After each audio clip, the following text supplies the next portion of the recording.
everyone, welcome to Fun Freediver. So today that will be my first ever do the podcast because I started realize this story gonna be 1 hour at least. So I thought about it's better to start a podcast number one.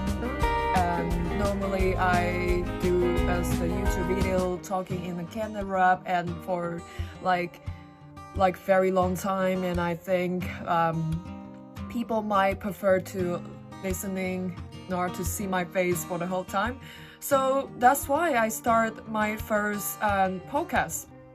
First of all, I was just only 19 and I found the most beautiful beaches in Taiwan. It's called Kenting and very far away from my hometown.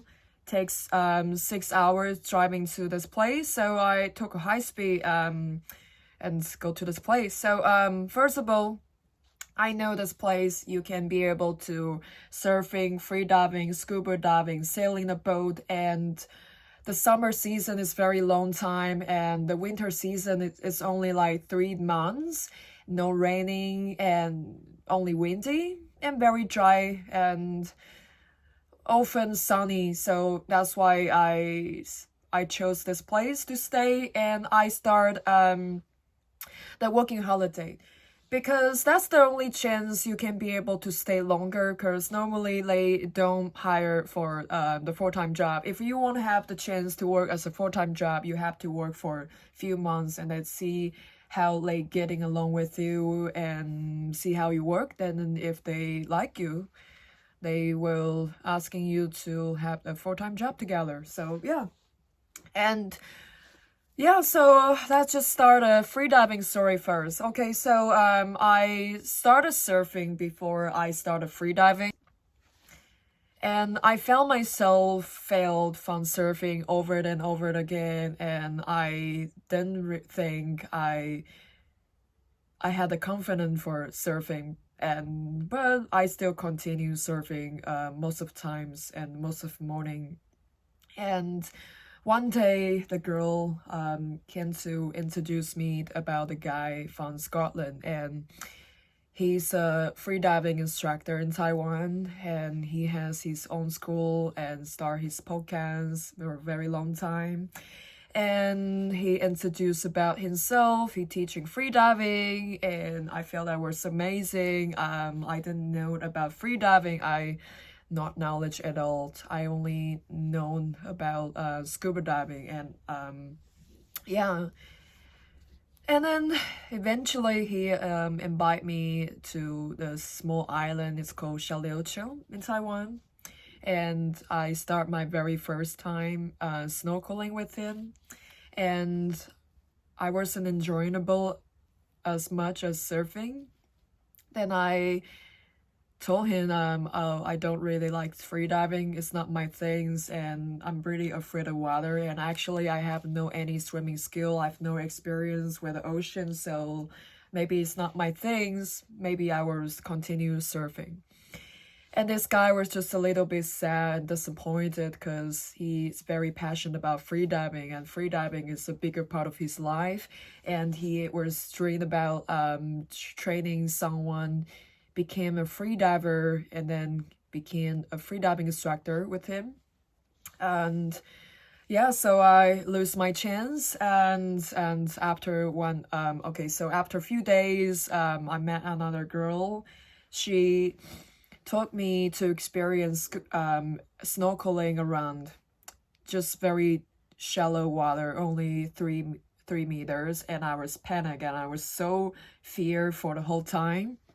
And I feel like, oh, when I see the fishes and turtles was actually beautiful, but I was really afraid and hold her hand for the whole time, and I afraid I can't breathe. And often happened to me that I weighing the snorkel in the max and I drink the water, and I realize if you breathe too much, if you too nervous, you will end up the max put in the water come to your max, and you come to your snorkel, then that's how you're getting more afraid of snorkeling, right?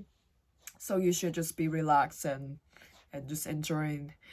And yeah, so eventually I'm very grateful that I tried my very first time for snorkeling, but I can't even do breath holding things at that time, and I've no any knowledge about freediving, and I know freediving is still very new, and a lot of people know about scuba diving and surfing.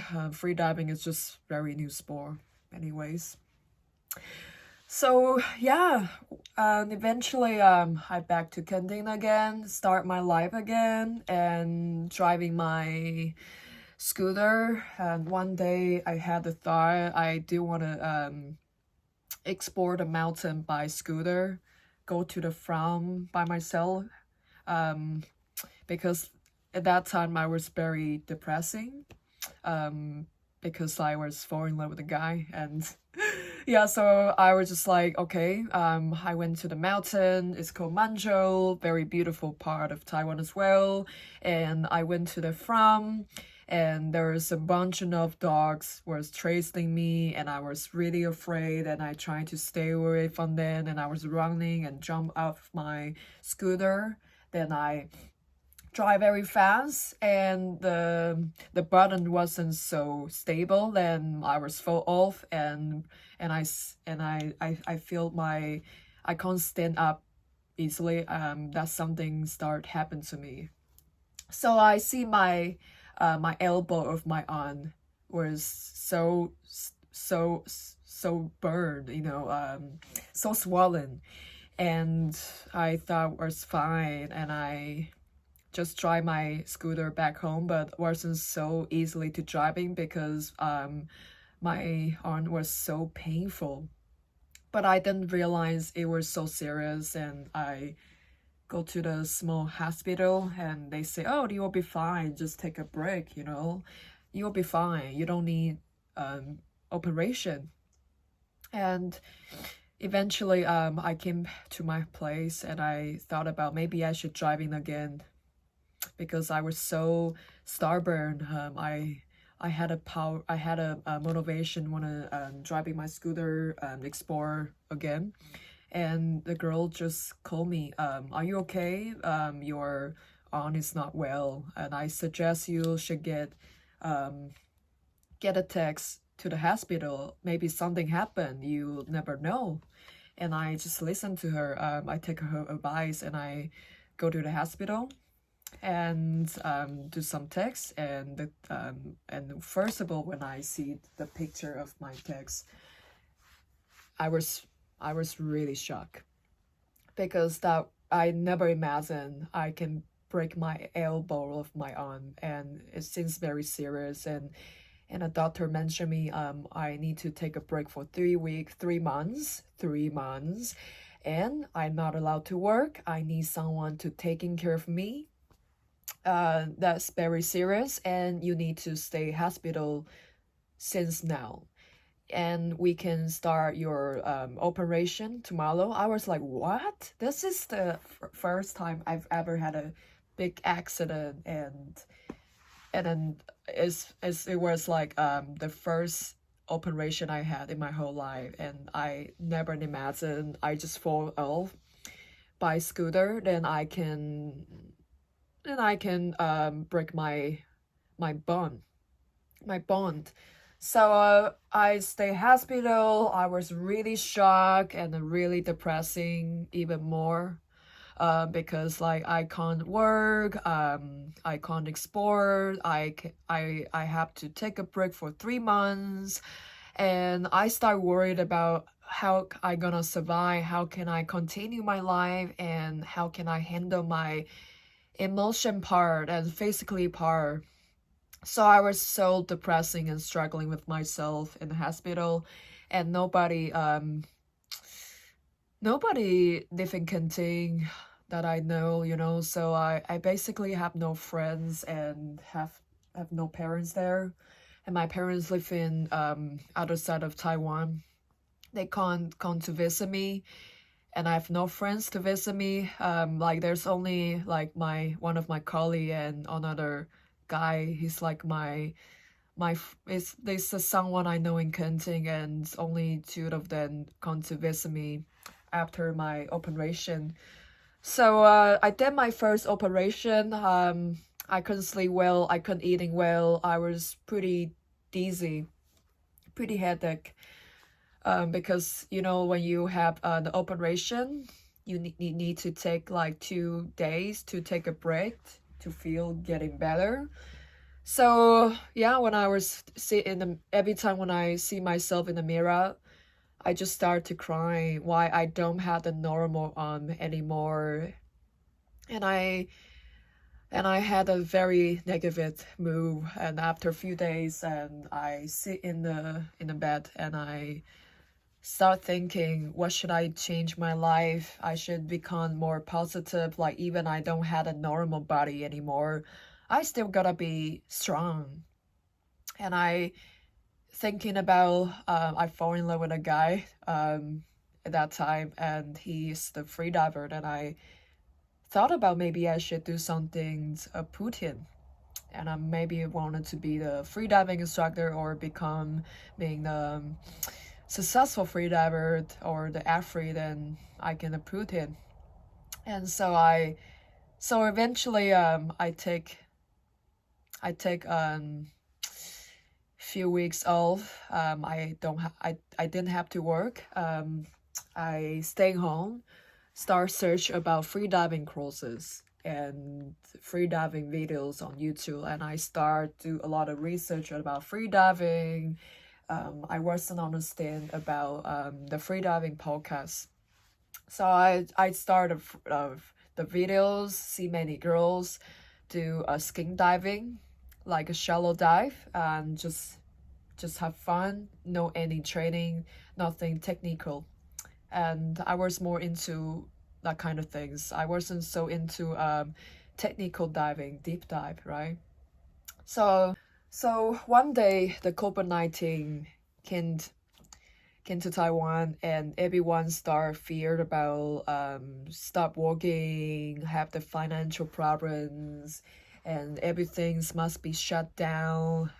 So first of all, they start in Taipei, the big city, and after a few weeks start to my area, and I can't even work because of my I didn't recover yet. And second of all, the COVID-19 came, and everyone's start losing job, and everyone start searching job, and the whole world is just freaking messy around. And I even get more depression at that time. And yeah, I still want to continue my dream of freediving. I wanted to try and see if I like it or not. And I'm not even sure if I like freediving. I just wanted to approve someone. So eventually, I can't stay in Kenting anymore. I moved back to Taipei and start to make a new plan and make some money. And saving enough money after 1 month, and I back to Kenting for a few days because I was so passionate about Kenting, this place. And then eventually a friend of mine suggests me I should consider move to the east coast of Taiwan. And I moved to the east coast of Taiwan, search a job, and I found a job. And I felt, wow, that's the most beautiful part of Taiwan. A lot of mountains and waterfall, camping spot. And yeah, and then I stayed there for 1 month later.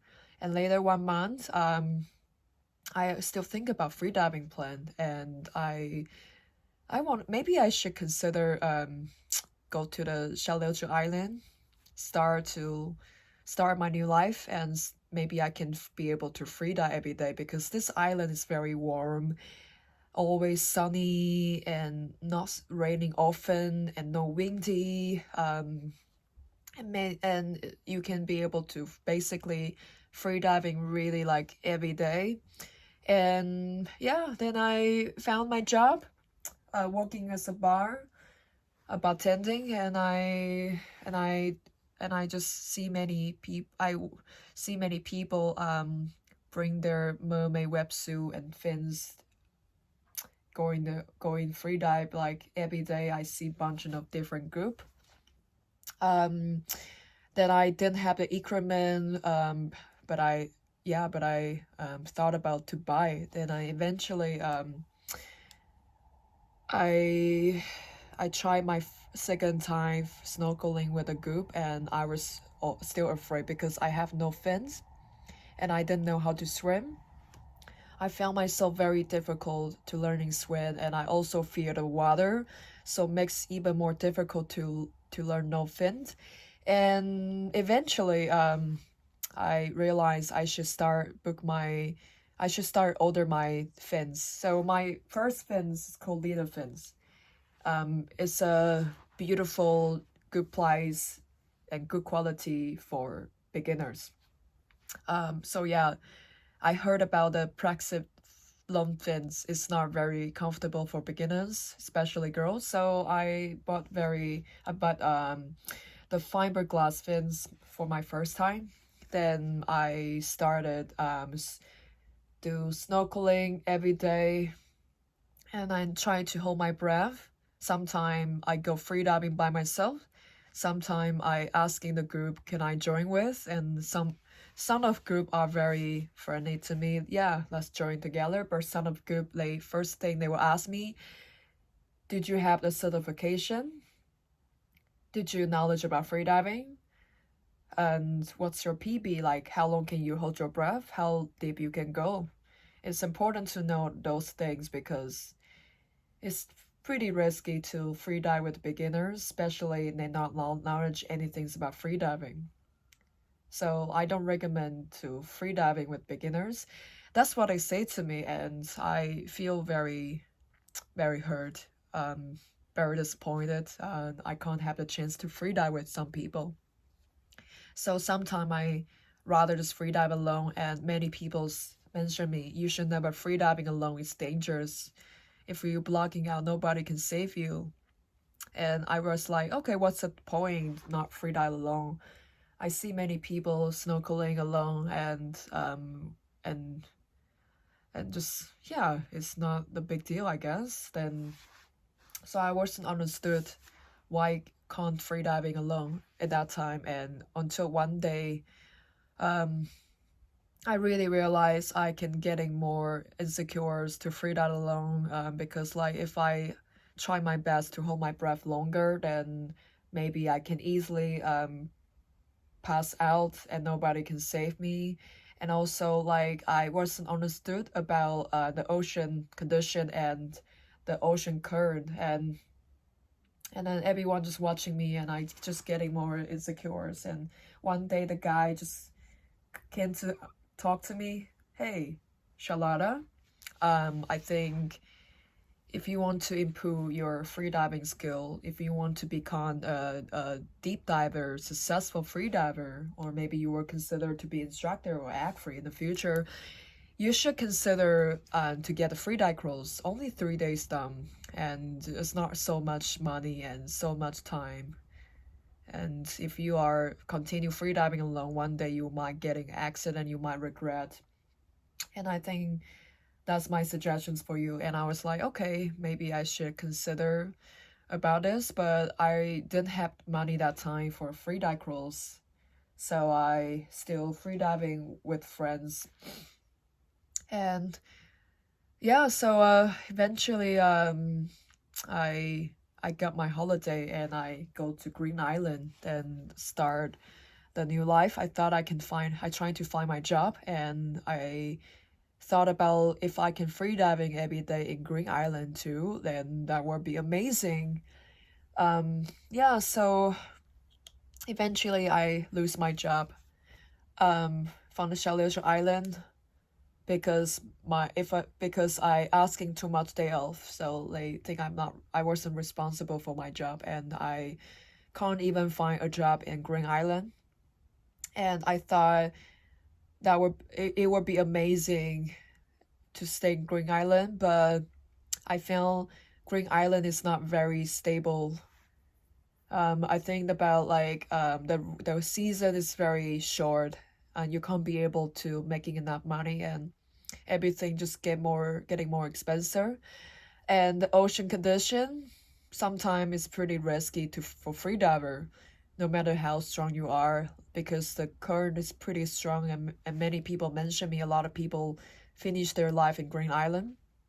Um, that makes me more feared about freediving in Green Island. And one day I went freediving with a group, and I was really feared because the water very clear and very beautiful. You can see every stuff under the 10 meters. So then one day I come back from the ocean, and I will start beating, and I see my max all the rate around, and I guess I wasn't so relaxed. And when I was equalized, I feel like headache. I don't feel ear hurting. I only feel hurting my head. So that was the problem. That was my first time ever had the beating from freediving. So I find out I always have equalization problems, but I just try to avoid it, and I push myself to 8 meters. Um, yeah, and I wasn't understood about frontal equalization, and even I watched the videos, I still don't understood about the frontal equalization, how that works. So yeah, so I found myself like what I used to freediving when I equalized was actually was swallowing. So swallowing doesn't work for equalization anyway. So eventually I back to Kenting and start search a job, and I do freediving basically every morning by myself, because nobody freediving there anymore. Because I guess was getting cold, so nobody go freediving in that time. Then eventually I get my second accident. And it's a very small accident. I don't need a surgery. Something bad happened, and I was running away. And yeah, that's a personal story. So eventually I decide back to Taipei. So many things happened to me. I can't find a job, and I don't have a good reputation there, and everyone judging me, free die alone, and everyone judging me about I'm not a stable person work, because I like to change my job. Then I get my accident twice in the same place, so I really afraid to go back. So I had a bad memory about this place, and I'm done. From the very beginning, I fall in love with this place, but in the end of the day, I'm done. So I back to Taipei and start a big city life. In the very beginning, I don't get used to with everything. But eventually I found there's a beautiful beach. It's not as beautiful as this dam to the south, but at least you can still freediving and swimming and surfing. So yeah, I found a spot. I can be able to freediving most of weekend, but not every weekend, because sometimes the current is pretty strong, sometimes it's raining, sometimes come to typhoon, then it's not a good time for freediving. Sometimes it's a better time for surfing. It's like sometimes the opposite. So yeah, the only season starts June until September. After September, the ocean start getting more rough and getting more cold, so nobody go freediving there. So I one day I started I met a guy, it's called Nigel, and he's a scuba diving instructor, and he used to teach scuba diving, and he suggests me maybe I should start teaching freediving. I was like, what? I'm not even an instructor yet. How can I teach freediving? And he said to me, I can maybe teach skin diving, teaching beginners, or I can just make a Facebook event or during a Facebook group and asking people to freedive with me for every weekend. At least I'm not freediving alone. Freediving alone is very dangerous. And it's also scuba diving. So eventually, I see the Facebook in Taiwan, a lot of people asking who wants to join freediving in the group. And I joined a big group, almost 20-person to freedive. And I wasn't enjoyable at the end of the day because like it's just very messy and people comparing for fins, wetsuit, for gear, for PB, and I don't enjoy anymore. This is not the most beautiful part of freediving, comparing about the PB. The most important thing is that you enjoying of your journey being yourself, you know. That's the amazing things in freediving. It's not focused about the PB. So anyways, eventually I wanted to start on my own group. And every weekend I start freediving with different person, and the big group was just judging me and say, oh, you are not willing, you are not allowed to teach because you are not successful freediver, you're not even instructor, you don't even good enough for teach, you don't even good enough for your equalization, and how can you start your own group? And then they just started judging me. But still a lot of people, they wanted to freedive with me because they wanted to have like a proper training. It's not only for fun diving, but most of freediver in the group, they are just want to do spear fishing or fun dive. There's nobody focused about training because they think training is very boring. And the reasons why they learn freediving is because they want to filming, making the beautiful videos, or they wanted to do spearfishing. That's why they learn freediving. But nobody wanted to become deep diver or competition or instructor. So yeah, then I make my own freedive group. It's called Freedive Club, and everyone can surfing. And after freedive, they can surfing, or they can do yoga with me, and they can do camping. If they wanted to stay until the next day, they should stay for 1 night. And that's usually what I do. Like I used to camping on the beach for every weekend, and the next morning I do yoga. Then after scratching and relaxation, then I will just go to the ocean for freediving. Sometime I went by myself, sometime I go freediving with people if I had the chance. Like I don't enjoy to freedive alone. It's so lonely and nobody to talk to, and it's much more interesting to freediving with somebody else or with a group because you can laughing, talking, grab the buoy on the ocean, or eating the banana, drinking water.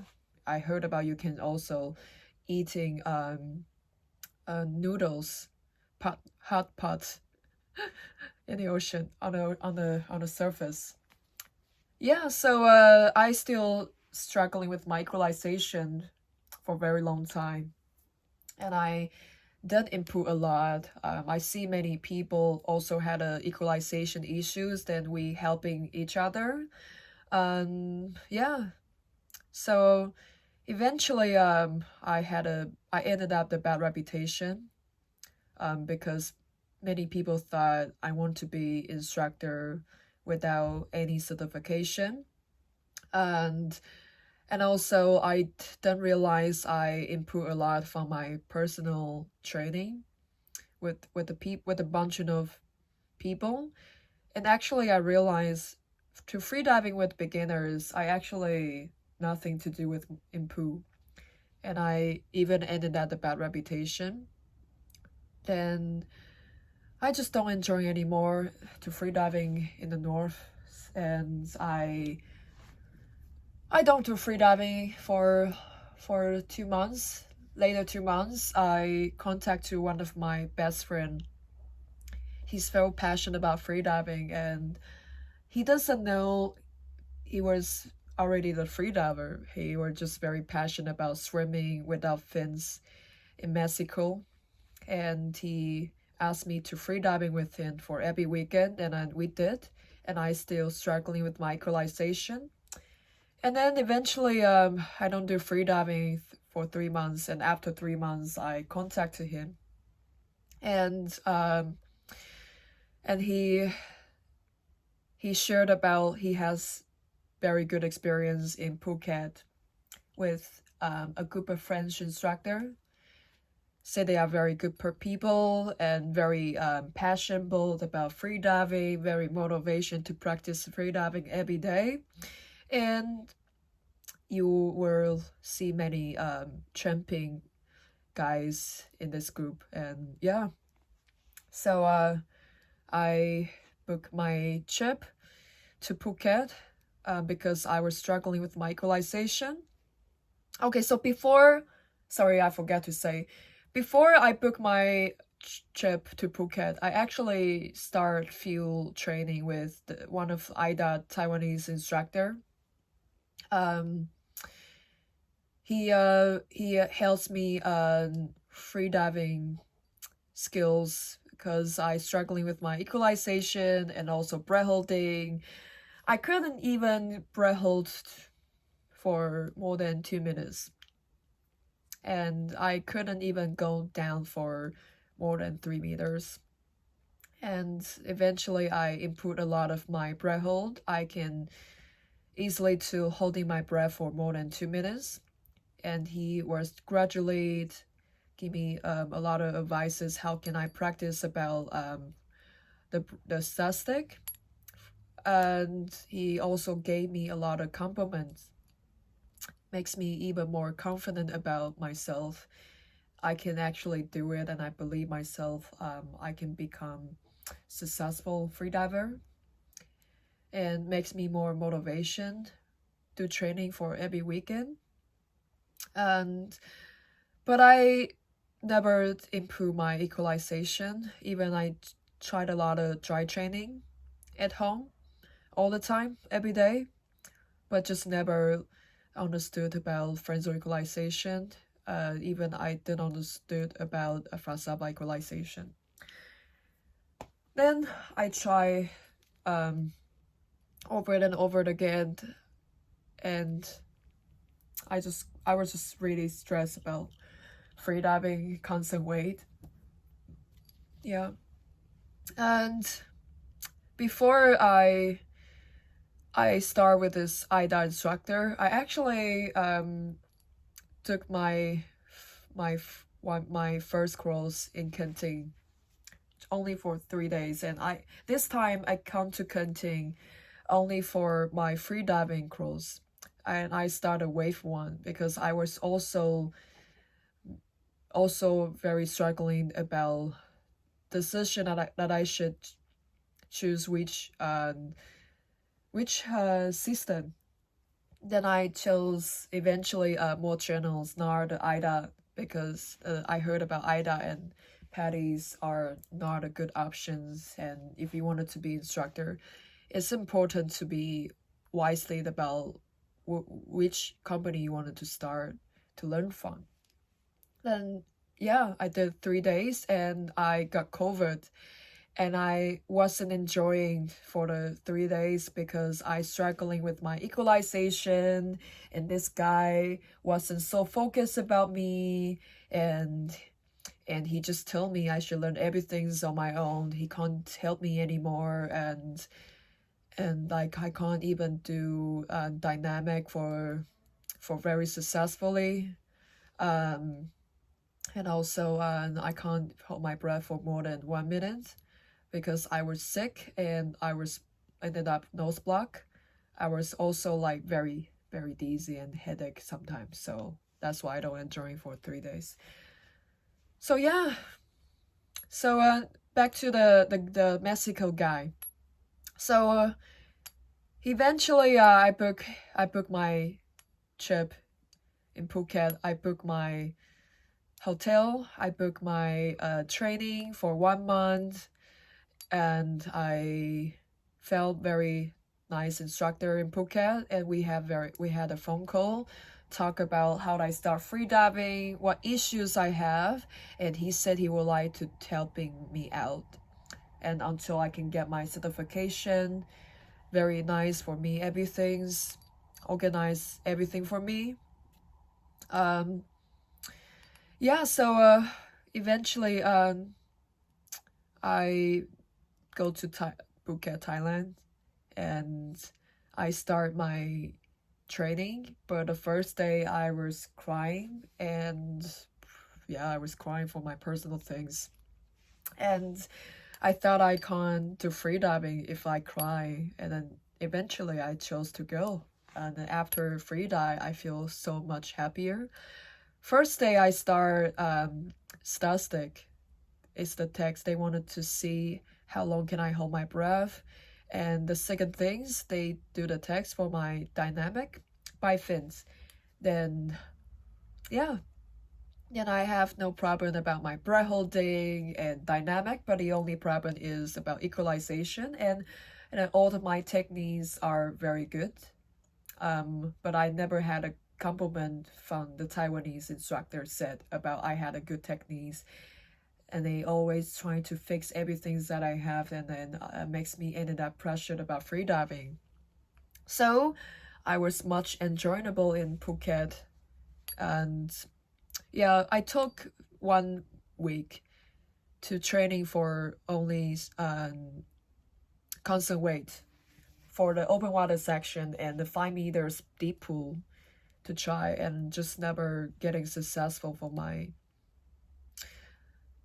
equalization. And eventually I met another instructor. He's from the Netherlands, and he was very harsh to say to me, what's your problem about equalization? Let me see, show me. And then I just show him, and he found out my problems. Oh, you actually never do differential equalization correctly. You're not simply to understand about the differential equalization. First of all, you gotta learn Vasava first. Don't think it's ridiculous. Like, doesn't matter if it's not for freediver, but you have to understand Vasava first. And I realized, okay, so Vasava and differential equalization are essentially the same things. It's just the differences between is they use different muscle to equalize. But actually they are all use push the air to the nasal cavity. So that's making a lot of sense to learn Vasava equalization first. After you can start, get used to differential equalization. So I took a few days to take a try training about differential equalization, Vasava training, both at the same time. And eventually I only practice differential equalization. Then I was very lucky enough. I met a successful statistic guy. He's called Mr. 10 Minutes. Yeah, so Flo showed me this exercise. You can put your head down, pinching your nose, and open your mouth. As long as you can hear the air from your ear, then you are success to moving the air to the nasal cavity.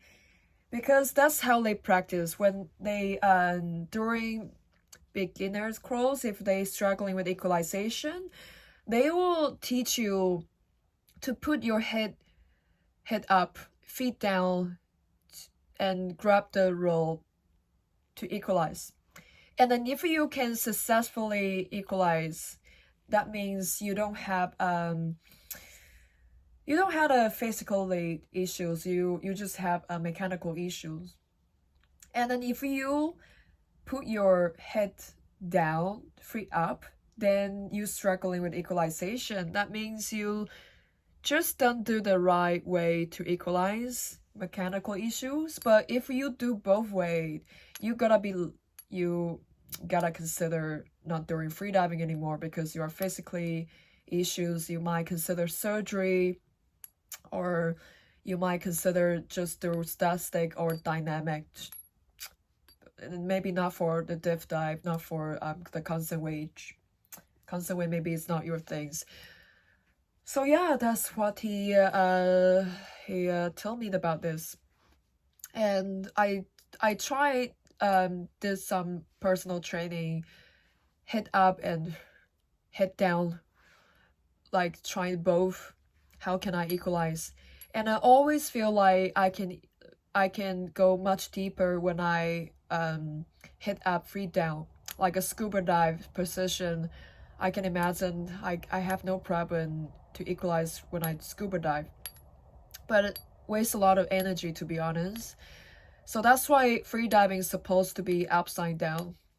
And yeah, that's why you're supposed to learn Friends equalization. Friends equalization is the best way for freediver to equalize. It allows you to equalize successfully. You can even go much deeper. Yeah, Fazaba, it just wastes so much energy, push your stomach to equalize. It's very difficult, to be honest. So yeah, eventually I did my last training and I was late and the boat almost gone and they can't wait me, and I begging them, can you please wait me, this is my last training. And my instructor gave me the chance, okay, this I give you, I can wait you for 5 minutes. After 5 minutes we gonna leaving. So eventually I took the taxi and I finally be there as soon as I can. And we took the ferry. That's how we do the open waters training. And I did, first of all, I did 11 meters. Then with another instructor, I really love him. He gives me a lot of confidence and makes me more confident for myself, and I can ended up happier to free dive. And I was laughing for the whole time. And group of classmates are very nice to me as well, give me a lot of support. And until I finally did 12 meters, even 30 meters sometimes, then I pass my rescue, I pass my constant weight by fins 30 meters and free immersion 2 meters. Then I finally get my certification and everyone was happy for me. And I was really, really grateful for most of those instructors there. They're all trying to help me. Yeah, I was very happy about this. Then yeah, then second week I can finally take a break, because before 2 weeks I was concentrated about free diving for 4 days a week and I was pretty tired. It feels like I came to Phuket for my job, not came to Phuket for vacation. Everyone came to Phuket for vacation, but I've only focused about free diving and wake up earlier, sleep earlier. And that's what I did when I was in Phuket for my training. So eventually, I planned for my holidays, go to Koh Samui, after go to Koh Tao Island. It's on one of the islands you can free diving in Thailand, and everyone's to go scuba diving. So when you get there, you will see a lot of people do free diving and scuba diving. There's functional free diving school and scuba dive school, and it's like a diving island, to be honest. And eventually I found another AIDA instructor. He's from Belgium, and he's a very calm, very patient, very relaxing guy. And every time when I training with him, he doesn't show me about PB, because he want me to focus about myself and relaxation, don't focus about PB. And he was like, are you really wanted to see your PB? Really? Okay, I can show you at least one time. Okay, you actually do 70 meters. I was like, what? I improved a lot, and I didn't realize I can go much deeper because I was so relaxed.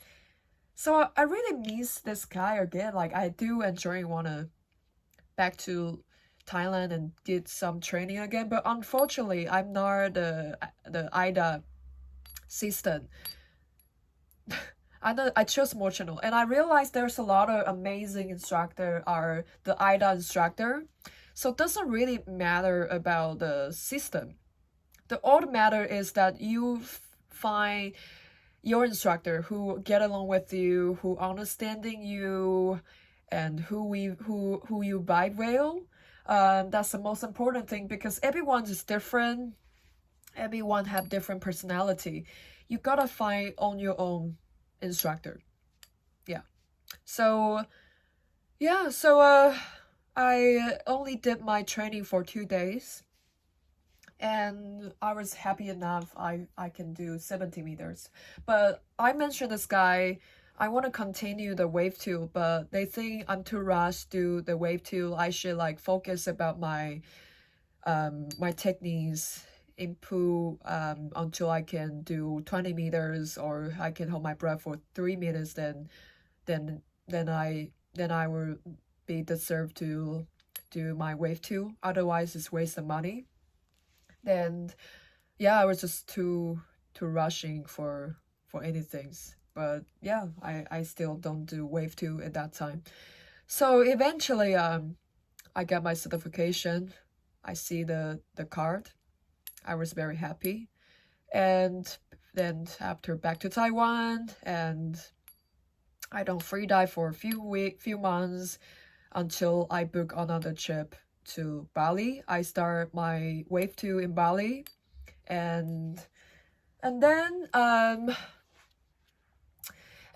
I found another very good school in Panida Island. They have successful business and YouTuber, and they actually constantly make a lot of YouTube content, and a lot of students come to training with them, and they are very professional, very motivation, and very knowledgeable about freediving, anything so on. So I went to this place. This place is really like purple training, like basically training freediving every day, even no matter whether it's bad, raining, and ocean rough, they still go freediving. They're very, very strong freediver. There's a group of Russian and Ukrainian are very passionate about freediving, and a lot of people came to the school, do some instructor course. They start wave one until instructor course. So actually, I've heard about if you want to be the freediving instructor, like you want to concentrate about freediving, you gotta stay training for at least 6 months. That's how many instructor started freediving until becoming instructor. Only 6 months. Because you basically freediving every day, you will improve a lot of your techniques. And if you are practice a lot of your dry training, improve a lot of your equalization and your breath holding, then you can easily to be instructor. So I still remember the one of the French instructor I met in Phuket. He said to me, if you wanted to be instructor, there's only 2 keys. If you can be able to equalize successfully and breath holding for much longer, more than 5 minutes, you can become instructor very easily. Because he's only took 6 months in Dahat, Egypt. Yeah, he did 6 months until became instructor. So yeah. Then eventually I start my wave 2 with the Balinese instructor, and he's actually pushed me a lot because he was trying to helping everyone get certification. That's why he gave me a lot of pressure, and also I ended up don't enjoy the free diving with him sometimes, and also the ocean condition was pretty rough. Then I wasn't so relaxed about my equalization and yeah. But I still pass a lot of requirements in the wave 2, but the only problem is about my equalization. That's why I can't continue free falling and no fins, constant weight, and the constant weight by fins requirements is 24 meters, then I stuck in 70 meters. And sometimes I do even better in a constant way, because like when I was in Thailand, a lot of people say to me, free immersion is my things. I can dive so much deeper in free immersion, and since like I'm more relaxing in free immersion, I don't know why I found myself using the nose clip without max. I can easily to equalize.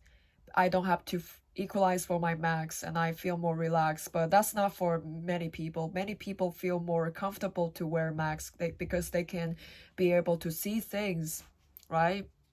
But I'm a very different. So yeah, and this guy just educating me. I should follow the freediving the emotional system. I should not use the nose clef all the time. Only allowed to use nose clef when I do the constant window thing. Otherwise, I can't get my certification. And I feel like a lot of pressure because then I feel a lot of pressure because when I used to use nose clef in Thailand, as long as I feel comfortable, as long as I can be able to equalize, doesn't matter if you use nose clef or max when you do just your training. But if you want to get your certification, it's honest true that you only allowed to use max when you do the constant weight and the free immersion in the wave 1, but in the wave 2 you allow to use nose clef, only no fins. But the master, you allowed to use nose clef for any requirement, that's for sure. And I feel like I still don't enjoy the ocean condition. It's cold and rough and raining, and that wasn't just the right season. But they're still very passionate about free diving every day. And I changed another instructor. I feel much better, but I ended up headache in the end of the day. And I realized, okay, maybe I should take a break from freediving then. And I changed my flight and I canceled my hotel. I stay in the Bali in Min Island, and I supposed to stay in Panida for 2 months. And everyone's like shocked. Are you sure you want to stay this boring small island for 2 months?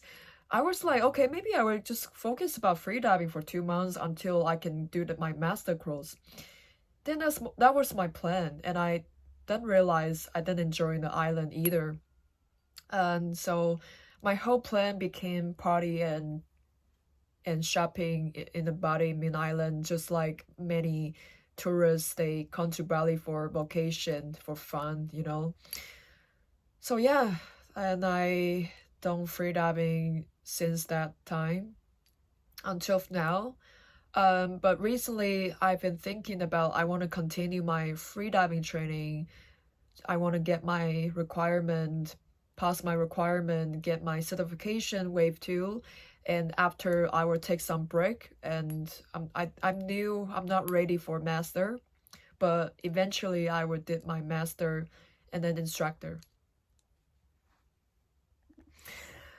So in this video, I don't share about how I get accident in this topic because I already shared a story on my YouTube channel. Yeah, so I really suggest never freediving alone. Since my accident, I never freediving alone again, even with beginners. I think it's too also dangerous to freediving with beginners because they can't be able to save you. They not experienced enough to taking care of you and looking after you. So yeah, I think eventually I only freediving with instructor, just pay my training, that's it. And only go freediving in outside of Taiwan, like Philippines or Thailand, like it are my favorite place near to Taiwan. But if I would consider maybe go to Greece one day, do my training. It's just far away and the water condition is very cold, and I'm not sure how warm it is, but I think Thailand is very good for training. So in this story, I see myself used to be afraid of water, and until I found myself very passionate about free diving, and I wasn't realize I can became so passionate about the ocean, and being the free diving is always like challenging, and also found myself peace in the water, and every time when I go on the water just makes me happier, and freediving changed my life, became more positive and healthier. I start don't drink alcohol, don't party anymore. I start focus on myself, and I start wanted to live in a healthier life, and then start wake up earlier. And since I know this guy, he was a bigger part of my life. Like since I know him, I start knowledge more about freediving and start freediving on my own. And eventually, I consider the freediving education. And yeah, I'm very grateful that I met this person in my life. And this person, from very beginning, he has no swimming background and became a successful freediver. So I'm very proud of this guy. Hope you enjoy my podcast. The reasons why I'm doing this podcast is because a lot of people questions me why I love freediving and how I ended up freediving. And I have very long story about this, so I'd rather just make a podcast to share everything, and you might find your answer.